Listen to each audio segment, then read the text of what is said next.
Mais d'abord, donc, nos Européens qui vont reprendre du service dans 15 jours avec la Ligue des Champions pour le Paris Saint-Germain, avec la Ligue Europa pour l'Olympique de Marseille, avec quand même un mouvement à Marseille aujourd'hui. Je vais commencer par ça.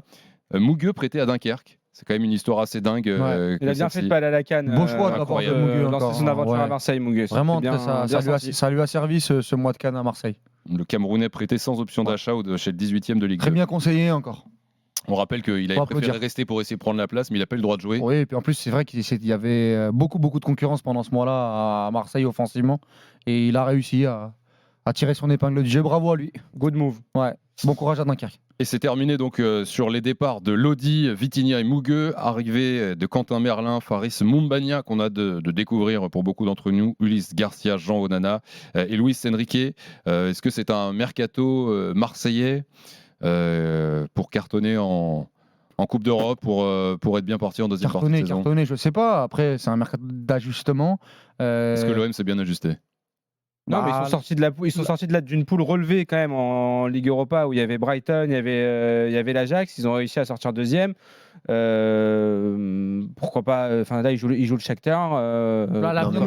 Si la question c'est de savoir si l'OM. Ils se sont pas affaiblis sur ce mercato. Ils se sont pas forcément renforcés, mais ils se sont pas affaiblis non plus. Renforcés, je sais pas. Ils se sont pas renforcés. Tu peux pas considérer. Non, je pense pas non plus. C'est des renforts. Après, on va laisser la chance au produit. Il y a 2 joueurs quand même qu'on va découvrir en Ligue 1, donc on va attendre de voir. Maintenant, bon, Lodi quand même, quand il était arrivé avec le statut d'un joueur de l'Atlético, un joueur quand même qui est confirmé, il a.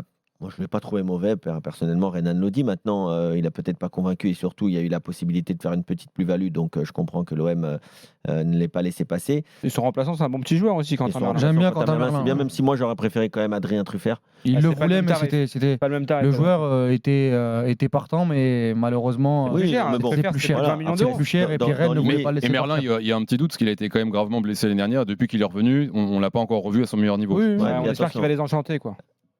Oui. Franchement, tu l'as vraiment faite, celle-là. Oui, elle est bien. Okay. Elle est holiday. Ouais. C'est tout pour moi.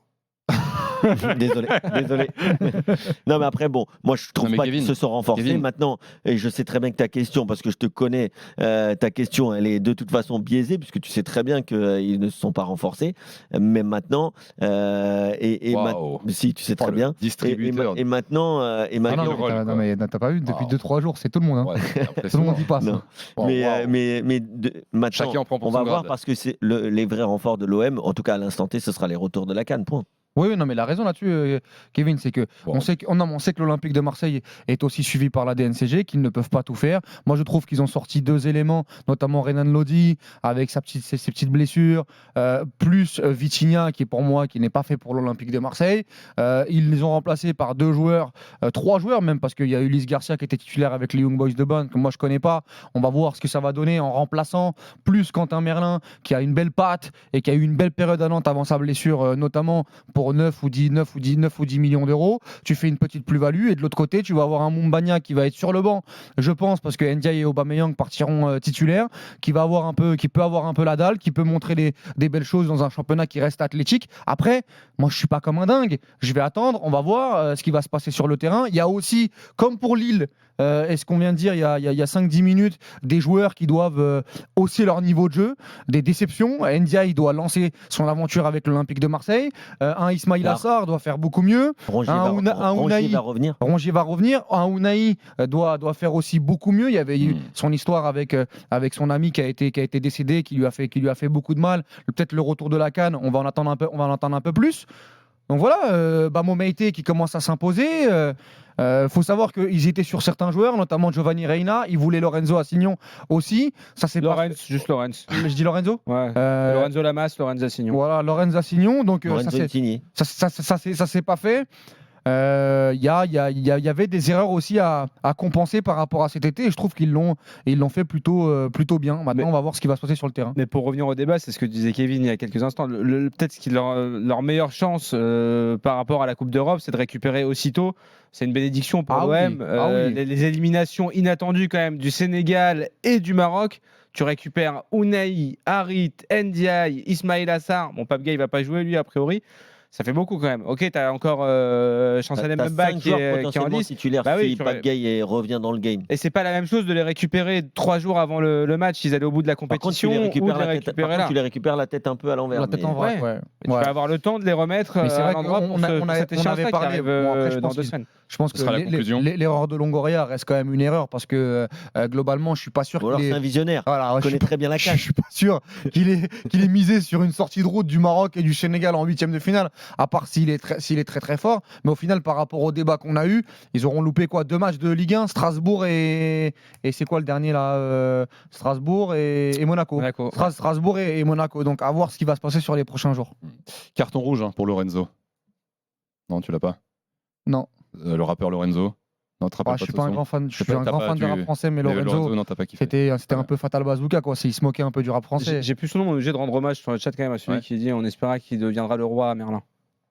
Merci Passé. Jimmy. D'accord. C'est sur le chat, c'est ça passé avait pas de dans droit. Ah, le Ouais. roi Merlin sur le magasin, Ouais, etc. ouais, ouais. Ah, c'est pas mal, c'est pas mal. T'as c'est mis pas du mal. temps, mais tu commences à la Ouais, kiffer. ouais. celle-là. En fait, moi, Ouais. les blagues, je les ai un peu en my canal, c'est-à-dire que j'ai Ouais. 30 secondes de retard.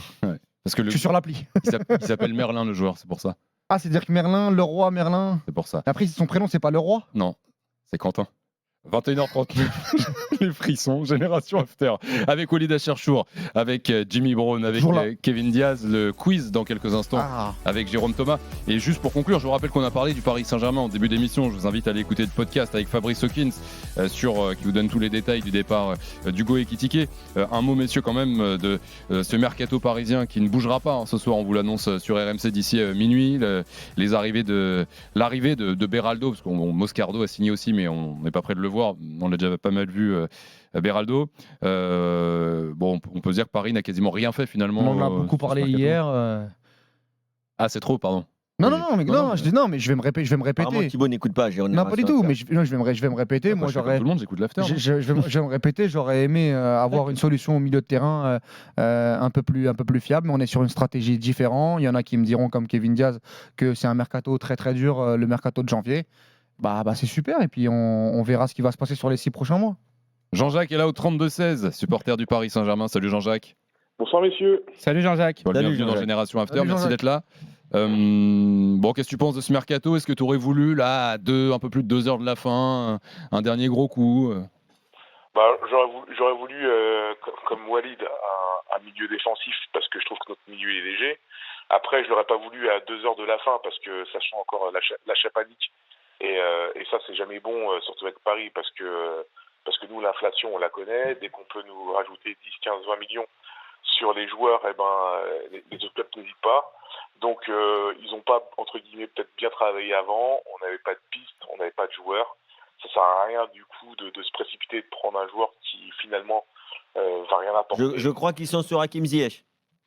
Non, Ah alors là, t'as un an. T'as un an de retard. ouais. Tu vois, Ouais. Walid, il a 30 secondes avec Ouais. mes canals. Là, t'as un an de retard. Ouais. C'était une blague.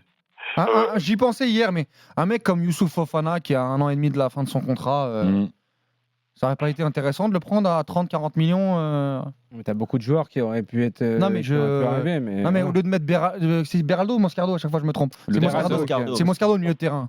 Moscardo au milieu de terrain qui vient de prendre 3 mois avec son opération qui a coûté combien 20 millions d'euros à peu près. Moscardo. Ouais. Je sais pas moi, Exactement. Youssouf Fofana qui est international français, qui est très très bon avec Monaco. Après, c'est depuis le c'est début. beaucoup plus cher aussi. Ah d'accord, mais moi je sais pas moi, c'est Bernard Tapie qui le disait.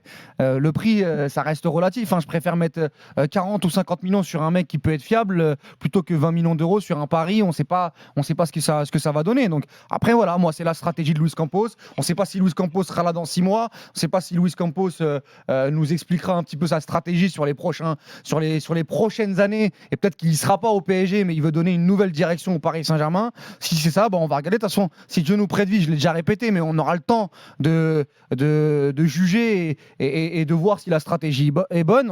On va attendre du côté du PSG comme d'habitude.